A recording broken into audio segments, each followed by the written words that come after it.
坦洲嘅豪宅佳景康城嗱，呢個業主買翻嚟咧，一日都未住過啊！明知道依家開發商咧仲賣緊成2萬蚊平方，嗱係都要同開發商作對嘅。依家咧直接一字頭咧就可以攞低啦。當時高峰買翻嚟咧成2萬幾蚊嘅，啱俾咗鎖匙我啊，跟住鏡頭一齊上現場睇睇。嗱，雖然話住喺坦洲啊，但係咧呢個紅綠燈一過去咧就係珠海嘅萬科城同埋華發未來匯啦。對面咧仲可以睇到山姆會員店啊，隔離咧就係珠海嘅 TOD 公園。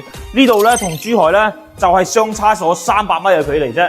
我哋今日睇呢套單位咧，係位於坦洲啦，佳景康城嘅3期啊。嗱，呢套樓咧業主買翻嚟咧2年幾嘅時間，一日都未住過。電梯間呢度咧佢係2梯3戶嘅設計啦。嗱，雙開子冇門都係個交樓標準啊。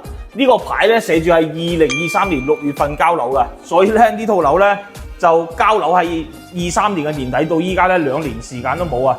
整體咧係開發商原版原漆嘅裝修啦，135個平方雙露台。嗱，我依家喺呢度咧氣温咧去到成35度，但係咧打開咗兩邊窗啊，十分之通風啊，因為咧佢前後都係冇咩遮擋嘅。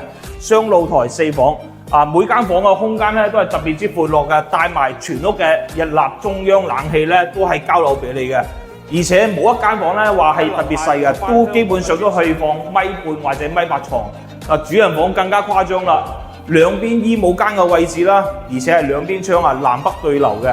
OK， 咁佳景康城咧樓下就有自帶業主嘅會所啦，包括室內同埋室外嘅泳池啊，仲有翻香港嘅專線啦，去到太子、荃灣同埋尖沙咀咧都係有路線嘅。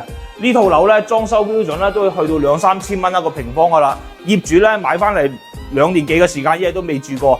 嗱，首期咧為到50零個啦，有興趣嘅朋友咧可以約我實地現場了解下，有鎖匙睇樓。Thank you。